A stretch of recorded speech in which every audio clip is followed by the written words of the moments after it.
Shalom Jemaat Tuhan. Selamat datang di GBT Home Online Service bersama dengan saya Vivian Dan saya Rensa. Kami akan menyampaikan beberapa informasi mengenai GBT Home. Ibadah onsite akan dilaksanakan pada pukul 6:30 pagi dan 8:30 pagi dengan menerapkan protokol kesehatan. Dan ibadah online akan ditayangkan melalui YouTube channel kami di GBT Home mulai dari pukul 7 setiap hari Minggu. Dan kami akan menyampaikan beberapa cara untuk menjaga protokol kesehatan, yaitu meliputi 3M, yaitu menjaga jarak, memakai masker, serta selalu rajin mencuci tangan. Sekian info dari kami. Selamat hari Minggu dan Tuhan Yesus memberkati.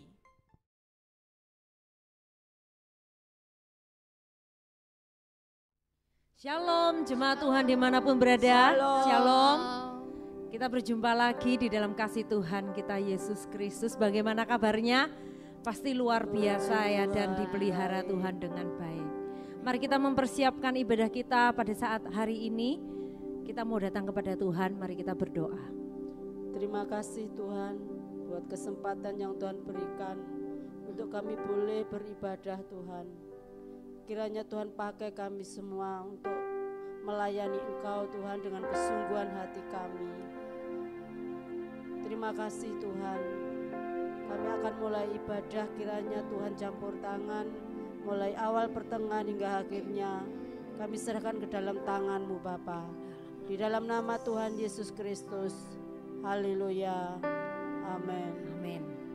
Saya dan saudara mungkin saat ini sedang menghadapi yaitu yang namanya pergumulan saudara. Dan mungkin itu ketakutan, kekhawatiran, atau kemustahilan, atau bisnis saudara yang sedang dalam masalah, bisnis yang macet, atau tagihan-tagihan yang sedang menumpuk, masalah rumah tangga yang rumit. Mari kita percaya, mari kita mau katakan bahwa Tuhan berkata janganlah takut. Mari kita datang kepada Tuhan, karena Dia Tuhan yang selalu menolong kita, yang selalu menjaga kita. Dia tidak akan membiarkan kita sehelai rambut kita terjatuh. Amin saudara. Haleluya Yesus. Terima kasih Tuhan.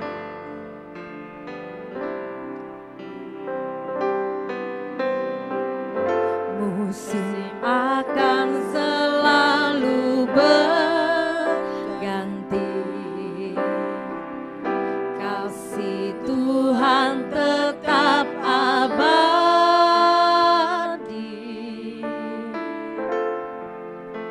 Tak akan berubah sampai selamanya.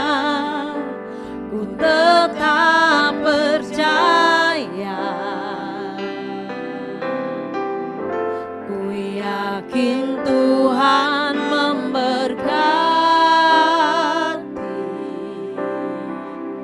Ku yakin Tuhan melindungi.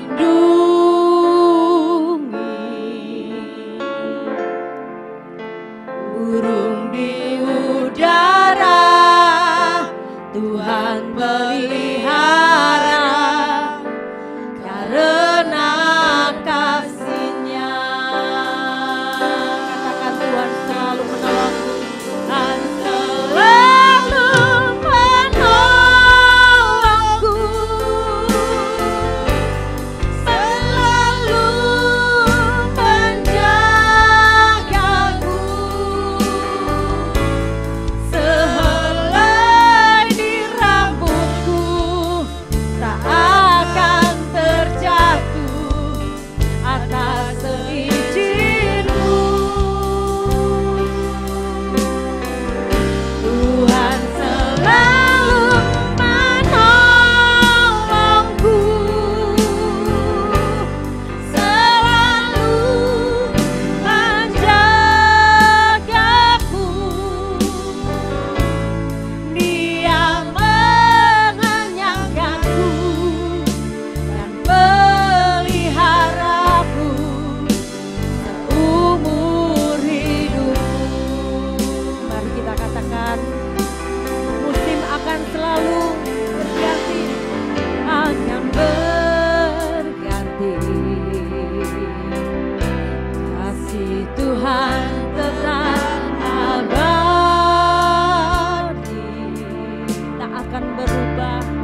jalan buntu.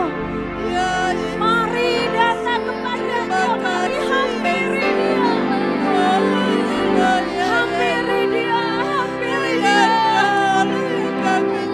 Mari katakan Tuhan, aku membutuhkan-Mu Tuhan. Kami memerlukan-Mu Tuhan.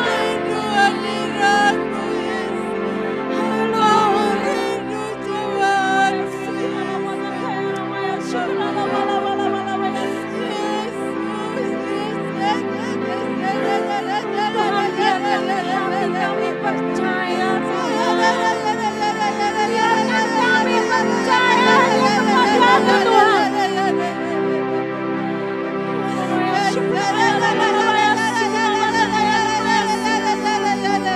Kami mau patahkan Tuhan. Kami mau patahkan segala rasa-rasa yang mengganggu hidup kami. Di dalam nama Yesus, di dalam nama Yesus, kau mengalami breakthrough. Di dalam nama Yesus, kau mengalami mujizat. Di dalam nama Yesus, kau mengalami jalan keluar. Di dalam nama Yesus, kau mengalami kerjaan.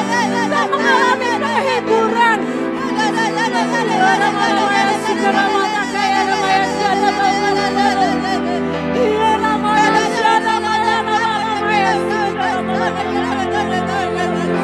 Izinkan Dia menjamahmu, izinkan Dia menjamahmu.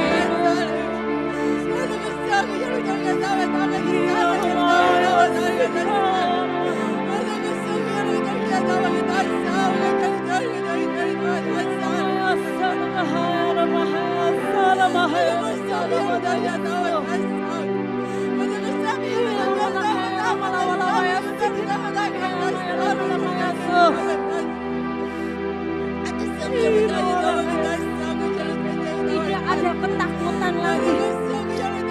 Tidak ada kekhawatiran lagi. Tidak ada yang mengalami jalan buntu. Dia membukakan pintu bagimu. Kau yang sedang mengalami rumah tangga yang sulit, Tuhan bukakan jalan. Tuhan memberikan damai sejahtera.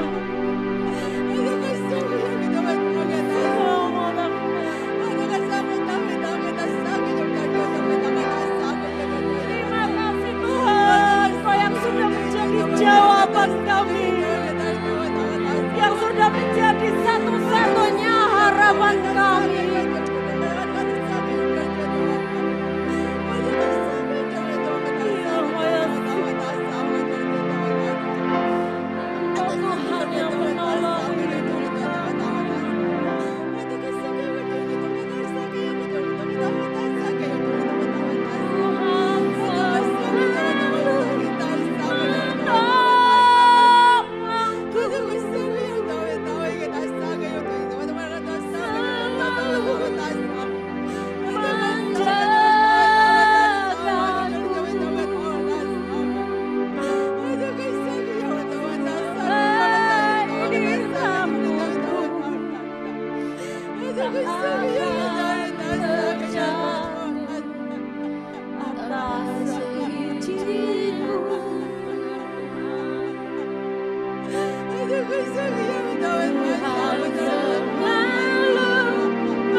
mendengarkan sebagian dari firman-Mu Tuhan. Biarlah firman-Mu selalu tertanam di hati kami Tuhan, dan menjadi pertolongan untuk kami untuk menjalani kehidupan kami ya Bapa. Berkati kami selalu Tuhan, agar kami selalu tetap setia dan selalu merindukan firman-Mu ya Bapa. Terima kasih Tuhan Yesus, haleluya, amin.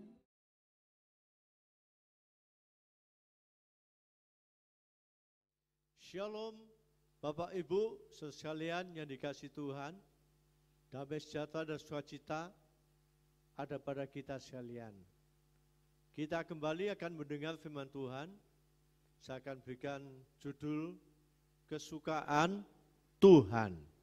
Di dalam Yohanes pasal 4 ayat 32 sampai 34 saya akan bacakan. Akan tetapi ia berkata kepada mereka, padaku ada makanan yang tidak kamu kenal. Maka murid-murid itu berkata seorang kepada yang lain, adakah orang yang telah membawa sesuatu kepadanya untuk dimakan? Kata Yesus pada mereka, makananku ialah melakukan kehendak Dia yang mengutus aku dan menyelesaikan pekerjaannya. Amin. Puji Tuhan.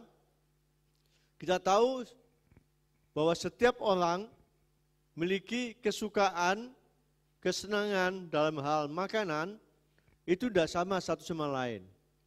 Orang Jawa Tengah, dia suka makanan yang manis. Dan Jawa Timur itu sukanya makanan yang pedas dan yang asin. Ya, makanan Eropa dan makanan negara Timur, ya, di makanan Amerika dan Indonesia itu tidak sama. Kalau orang Indonesia tidak makan nasi, itu bukan makanan. Jadi kalau mereka makan hanya roti, itu dikatakan bukan makanan. Ya, kalau makan nasi, itu dikatakan makanan. Ya, jadi setiap orang ini memiliki kesukaan makanan tidak sama satu dengan yang lain. Nah, ini ada cerita yang telah kita baca tadi dalam Yohanes pasal 4 ayat 32 sampai yang ke-34. Pada saat Tuhan Yesus bersama murid-muridnya masuk ke negeri, ke daerah Samaria. Pada saat jam 12 siang, dan saat itu adalah saat jam makan. Murid-muridnya dia keluar untuk mencari makanan yang itu dapat dimakan pada saat siang hari itu. Nah, pada saat kembali, murid-muridnya menawarkan makanan kepada Tuhan Yesus, apa yang dia dapat itu supaya Tuhan Yesus dapat makan. Tapi jawaban daripada Tuhan Yesus itu tidak sama dengan apa yang ditawarkan oleh murid-muridnya ini.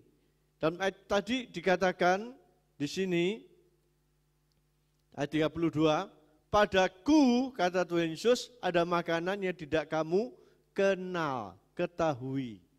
Ya, jadi Tuhan Yesus sudah punya makanan sendiri, ya, tidak usah menantikan murid-muridnya mendapatkan makanan itu. Tapi Tuhan Yesus jelas mengatakan, padaku ada makanan yang tidak kamu kenal. Lalu pada saat murid-muridnya mendengar perkataan Tuhan Yesus ini, lalu dia menyangka bahwa ada sesuatu orang yang datang membawa makanan untuk Tuhan Yesus. Lalu dalam ayat 34, di sini Tuhan lebih jelaskan lagi, dikatakan, makananku ialah melakukan kehendak Dia yang mengutus aku dan menyelesaikan pekerjaannya. Jadi beda. Makanan murid-murid pada saat itu dengan makanan menjadi kesukaan Tuhan Yesus tidak sama. Kalau murid-murid pada saat itu sukanya makanan-makanan roti atau gandum. Tapi Tuhan Yesus katakan, ya, di sini jelas, makananku ialah melakukan kehendak Dia yang mengutus aku. Ya. Nah, ini jadi makanan Tuhan Yesus itu, ya, dikatakan melakukan kehendak Dia. yang mengutus aku. Di sini dijelaskan, ya. Melakukan kehendak Bapa. Apa yang Tuhan kehendaki? Ya, di sini kita tahu seperti dalam Matius pasal 28:19, di situ diperintahkan kepada murid-muridnya, Yesus mengatakan, pergilah, jadikanlah semua bangsa itu muridku. Ya.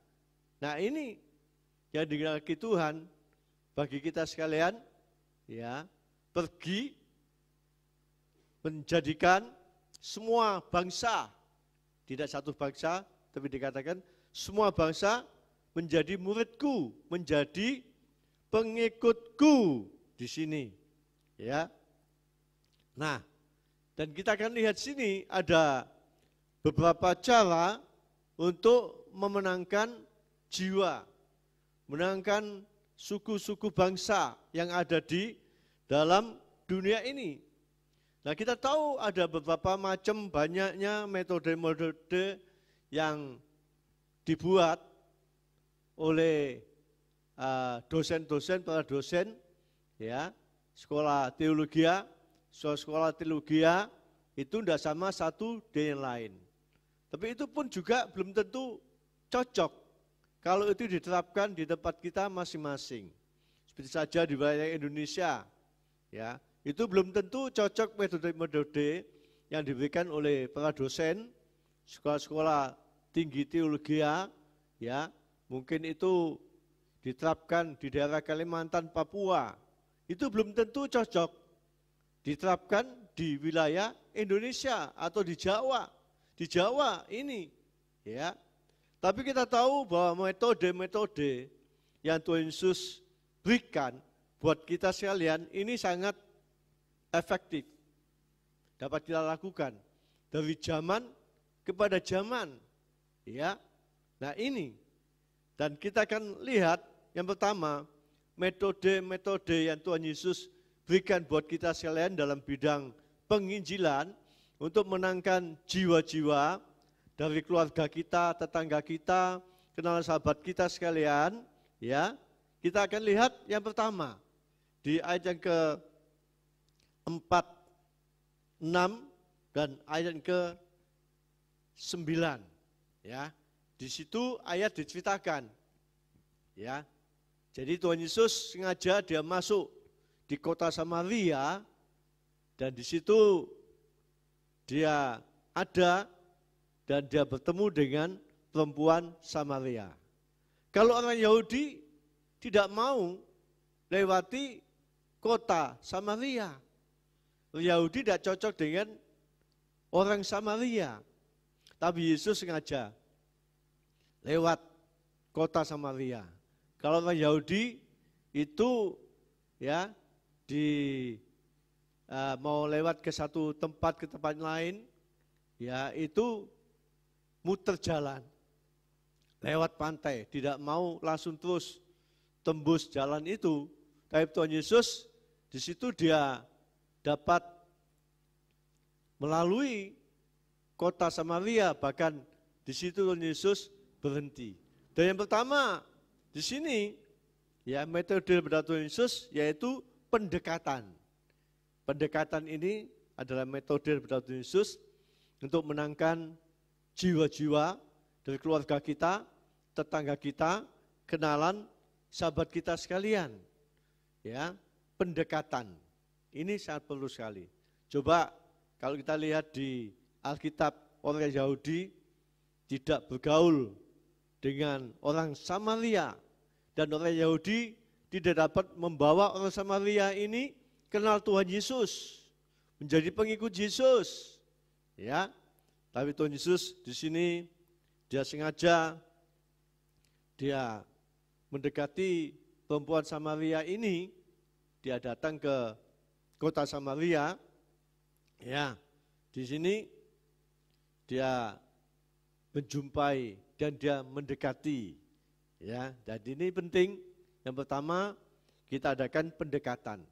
Tidak hanya satu suku dan suku yang lain, artinya itu sesama suku kita.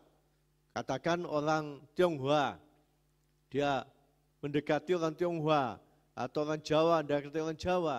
Tapi di sini sekalipun berbeda suku, ya, Tuhan Yesus tetap mendekati, ya, orang Samaria ini.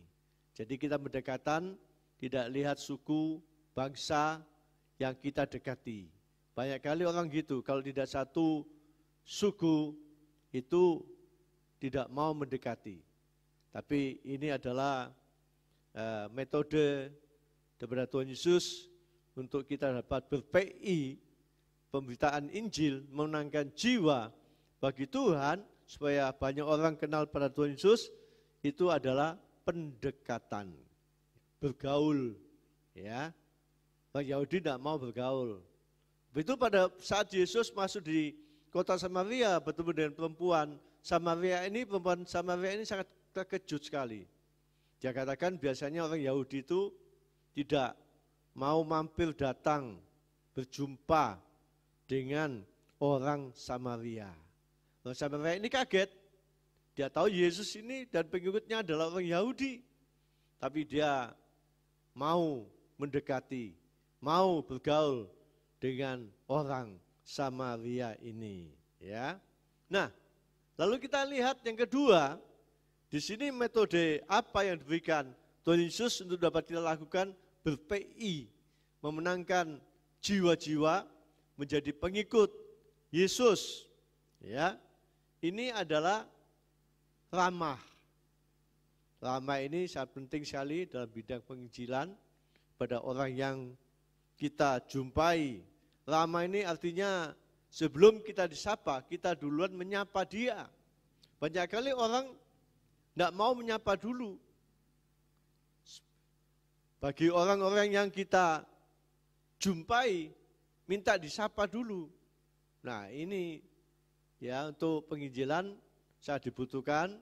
Kalau kita berjumpa dengan orang, kita menyapa dulu, ya.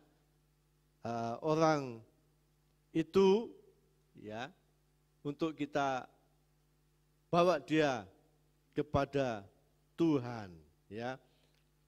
Ramah ini dalam bahasa Indonesia dikatakan baik hati, manis tutur kata, dan sikap.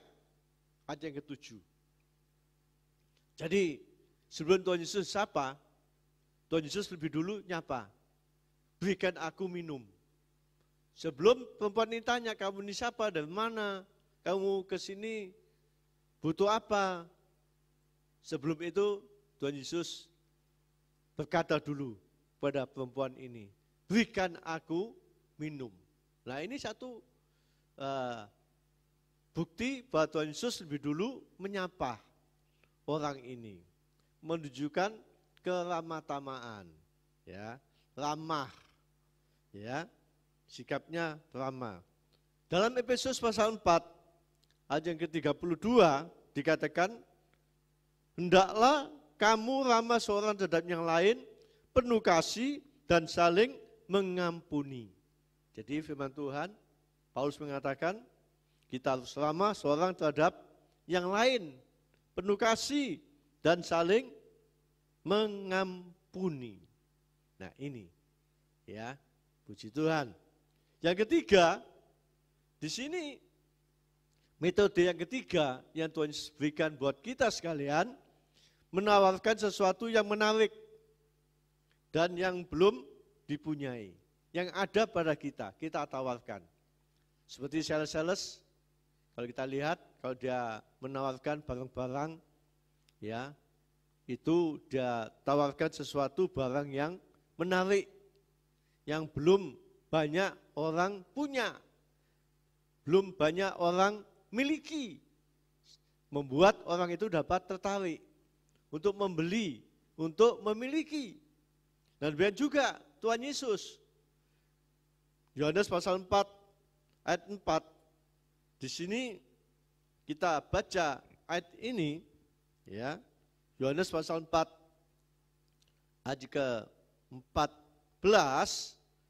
Di sini dikatakan, tetapi barang siapa minum air yang akan kuberikan padanya, ia tidak akan haus untuk selama-lamanya.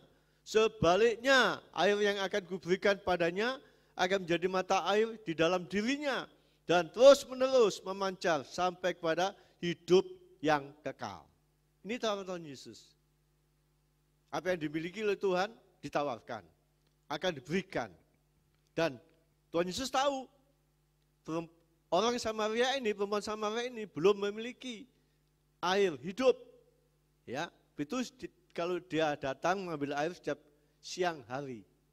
Siang hari, setiap hari dia datang ke tempat itu, ke sumur, menimba untuk dapatkan air, untuk dapat dipakai kebutuhan hidupnya dia. Dan di sini Tuhan Yesus menawarkan sesuatu yang belum dia miliki, air hidup yang terus-menerus mengalir, sumber dalam hidupnya. Wah, ini luar biasa. Perempuan ini kaget. Ya. Dia kata, "Loh, aku setiap kali dari sini menimba air setiap hari." Ya. Tapi apa yang ditawarkan oleh Tuhan Yesus ini, ya, dia menarik hati dari perempuan Samaria ini. Sebab pemberian Tuhan itu luar biasa.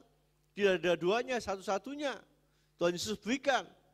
Ya, dikatakan tidak akan haus untuk selama-lamanya.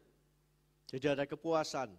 Perempuan Samaria ini tidak ada kepuasan. Minum air itu setiap hari sebanyak-banyaknya, ya, tidak ada kepuasan. Setiap kali datang ke situ siang hari, ya. Dan dikatakan oleh Tuhan Yesus, air itu terus-menerus mengalir sampai selama-lamanya, tidak ada batas waktunya, mengalir, sumber. Jadi dia tidak perlu lagi datang ke situ, dia sudah memiliki air yang hidup ini, ya, dan dapat memuaskan hidupnya. Sehingga ayat 15 dikatakan apa? Di dalam ayat ini, kata perempuan itu kepada Tuhan Yesus, "Tuhan, berikanlah aku air itu, supaya aku tidak haus dan tidak usah datang lagi ke sini untuk menimba air." Jadi tawaran pemberian Tuhan Yesus sangat menarik perempuan ini. Sehingga dia katakan, berikanlah. Dia menerima tawaran Tuhan Yesus. Ya, di dalam ayat ini dijelaskan. Nah, ini.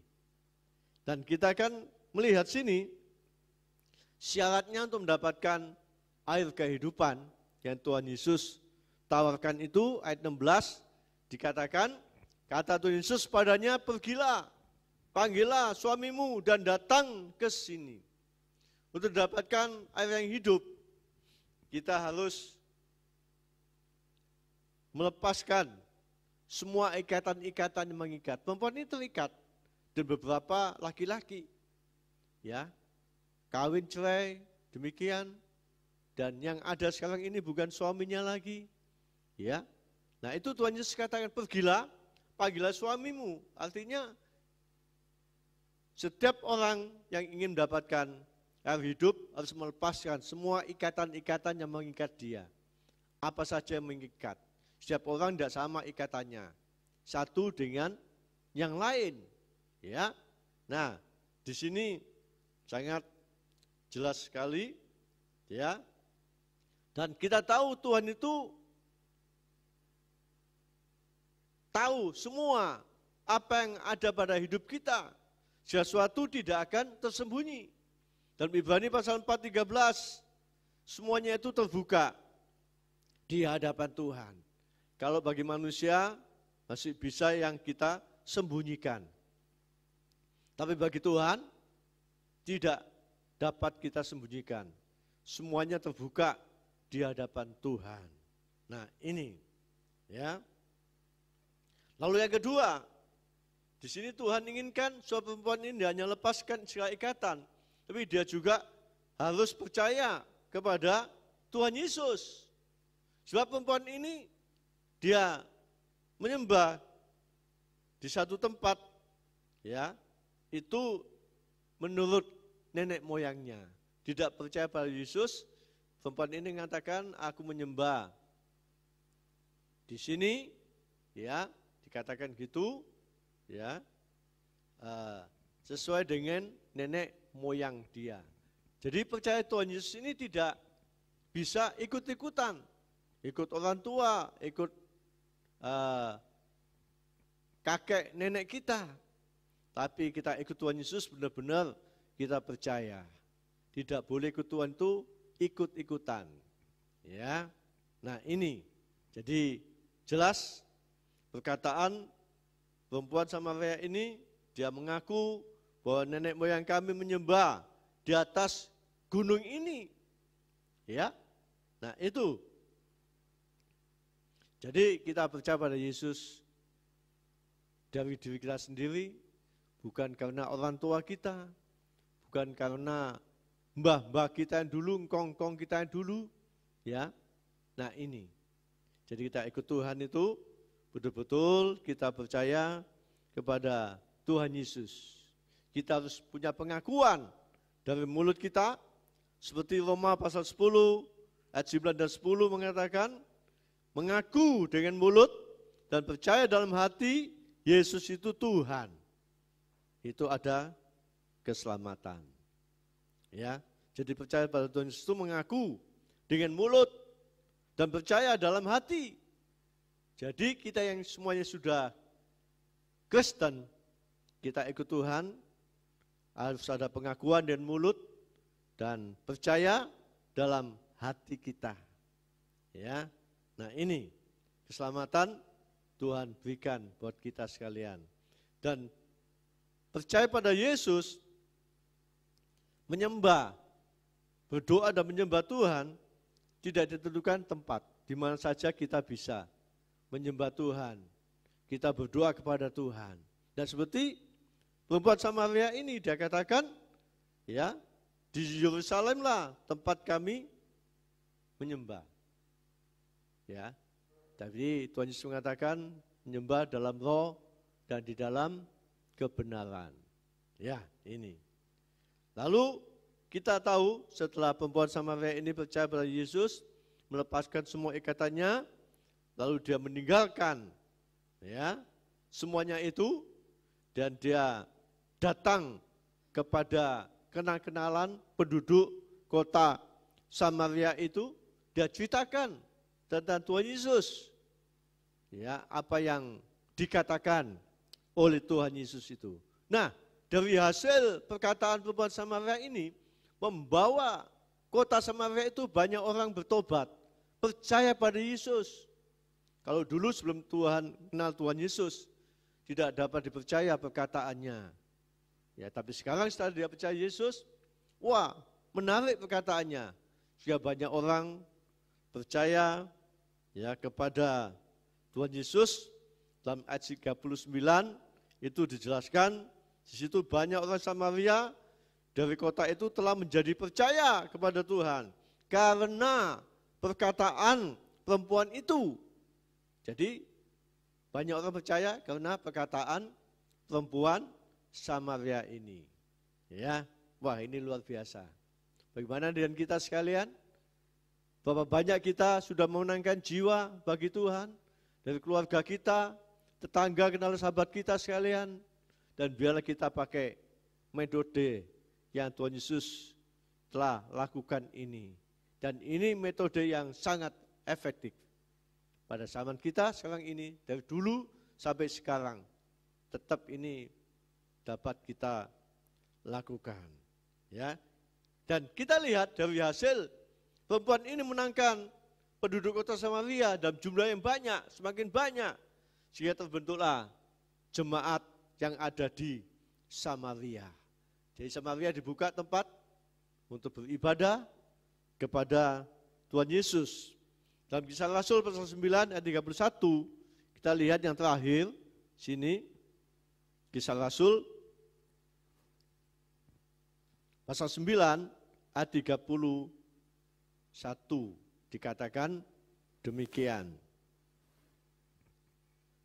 Selama beberapa waktu jemaat di seluruh Yudea, Galilea, dan Samaria berada dalam keadaan damai. Jemaat itu dibangun dan hidup dan takut akan Tuhan. Jumlahnya makin bertambah besar oleh pertolongan dan penghiburan Roh Kudus. Jadi Roh Kudus campur tangan bagi jemaat-jemaat yang ada itu, salah satunya jemaat Samaria, ya. Dengan tambahnya jiwa, tambah juga adanya persatuan, kedamaian di dalam jemaat itu. Ya, puji Tuhan, kiranya firman Tuhan yang sudah sampaikan ini menjadi berkat dan motivasi kita supaya kita gunakan waktu yang ada untuk kita membawa banyak jiwa datang kepada Tuhan. Amin. Kita sama-sama akan berdoa dan dudukkan kepala kita.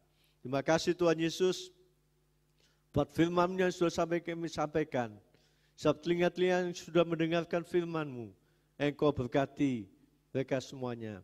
Dan ajari kami untuk melakukan dan firman-Mu. Untuk kami membawa banyak jiwa datang padamu. Dari keluarga kami, tetangga, kenal sahabat kami. Supaya banyak orang percaya pada Yesus. Nama Tuhan dipuji dan dimuliakan. Berkati setiap telinga-telinga yang sudah mendengarkan firman-Mu. Berkati rumah tangganya, pekerjaannya, kesehatannya, masa depannya, pelayanannya, rohaninya. Nama Tuhan dipuji dimuliakan. Dalam nama Yesus, kami berdoa, haleluya. Amin.